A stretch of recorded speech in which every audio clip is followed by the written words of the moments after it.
Hey everybody, this is Joe from HomeStudioCorner.com, and today we're going to talk about how to set up a reverb track. And there are many different ways to do that, but I'm going to show you the most popular way and kind of explain why we do that.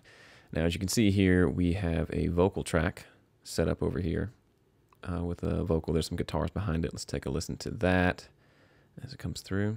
Do you know that you render me motionless with your eyes?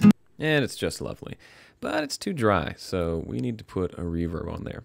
So what we're going to do is going to hit Shift Apple N to pull up the new track window. And what we're going to do is come over here and create one stereo aux input. An aux input is kind of a place to send signal through without having to record anything. And we're going to make this reverb. So we're going to label the track reverb. And last but not least, we're going to have to come up here and insert a reverb plugin. So in your inserts section, we're going to come down here to reverb, and we're going to go to the good old-fashioned deverb. All right, and this is the plugin that comes with Pro Tools. So if you have nothing else, you've got deverb, and there are some settings that sound pretty good. We're going to go with large room 2. I found that one to sound decent.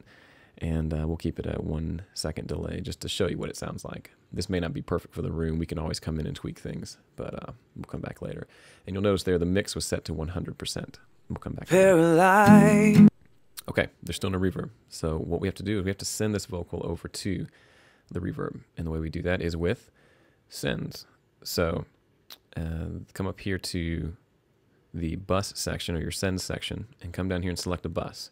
Now you'll see there's a lot of options here, and when you first get Pro Tools, they're labeled like this, just numbers. I've gone in and labeled them so I can make it a little easier on myself, and so I'm going to send this to the reverb bus. And now that's going to a bus, but somewhere that bus has to be accepted, so we go over to the reverb track and select the input of that track to that reverb bus. So now you see that the reverb is coming off the send on the vocal track and coming in to the reverb track. Now, it's set to 0 now, and as we turn this up, it's going to send more and more of the vocal into the reverb. Paralyzed. Do you know that you render me motionless with your eyes? Gazing over here. And there you go. We have reverb. Now, a couple of common mistakes when you first get into recording is you think, I want a reverb on the vocal. Why do I need to make a separate track? Why don't I just put that on the vocal track? There's a couple of reasons. First off, say you have a bunch of different vocals. If you look down here when the track starts, there's actually a little bit of guitar going to this reverb as well. If you wanted on individual tracks, you'd have to have a reverb on every track. And if you work that way, it can really bog down your system. Reverbs can be a little processor intensive, and it's also not very efficient. You can send everything to one reverb and adjust how much you want to send to each one of those. Now you could, I guess I'll show you here, if you put the reverb on the vocal track, well, I guess it's not going to let me do that. We'll go create one real quickly. Okay, we'll just create a mono reverb here just for sake of example, and we're going to mute this send for a second. Now, as you can see, we've got a reverb on the vocal track.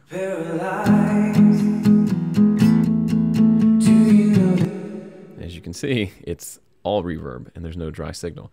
That's where this mix knob comes in. All the way to 0% is 100% dry. The original signal all the way on 100 is completely wet or all reverb. So you have to find a blend that fits for the song somewhere in the middle.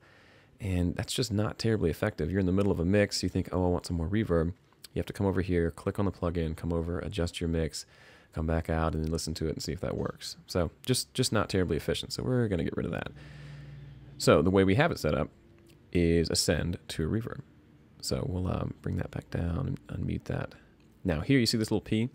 That stands for pre-fader send. It toggles between pre and post. It means we're going to send the signal, if that's clicked, before this master or this volume fader down here. As its defaults, it's set to post fader. So as we move the fader up and down, it's going to send the signal relative to how loud the track is. And that's how you want to do a reverb. Because as you turn up and down the volume of the track, you want the reverb to go up and down with you. Do you know that you render me motionless with your eyes? We didn't lose the reverb when we turned it up, and it didn't change the characteristics of the room as we turned the vocal up. Now, if we do pre-fade, just to show you, the reverb's going to stay the same. Paralyzed. Do you know that you emotionless with your eyes? It sends reverb regardless of the position of the fader. And that's good for effects, but for normal mixing situations, it's not really helpful. So it's going to default to post faders. You don't have to do much, but that's just so you know what that little P there is for. All right, so that's it. That's how you set up a reverb in Pro Tools. Those same principles apply across all platforms, so hopefully that was helpful. If you have additional questions on that, leave a comment on this post, and I'll get back with you.